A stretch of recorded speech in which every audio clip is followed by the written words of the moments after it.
بسم الله الرحمن الرحيم. مشاهدي قناة الشمس أينما كنتم، السلام عليكم ورحمة الله وبركاته. الشمس الزرقاء، لأن في شمس برتقالية أو صفراء، احنا على الشمس الزرقاء.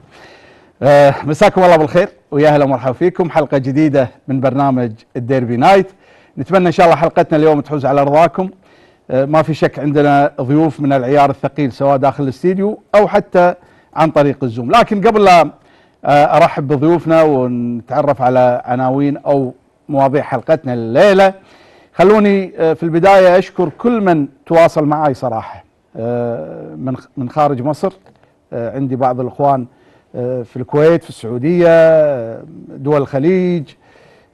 بعض الاخوان هنا في مصر زاروني حتى في مكان ومقر اقامتي لتهنئتي بانطلاقه البرنامج واولى حلقات البرنامج. ما في شك هذه الرسائل والمسجات اسعدتني وافرحتني واخجلتني، وايضا خلتني وحطتني تحت الضغط، لان اليوم احنا مطالبين ان نقدم الافضل وان نسوي شيء اجمل بالتاكيد في الحلقات القادمه، الحلقه والحلقات القادمه. لا انسى ايضا جهود فريق العمل اللي موجود، اللي قاعد يحاول ان يوصل صوره للمشاهد الكويتي خاصه بأن هناك فريق عمل في جمهورية مصر العربية الشقيقة من الزملاء الإعلاميين على كفاءة عالية، قادرين على أن يبدعون في كل مكان وفي كل زمان. لذلك ما تشاهدون الآن هو خلينا نقول بأيادي وإمكانيات مصرية، وهذه دلالة على أن فعلا الرجل المصري أو المرأة المصرية قادرة على العطاء والإبداع أيضا، وهذا ما في شك دليل على أن أيضا لما فخامة الرئيس عبد الفتاح السيسي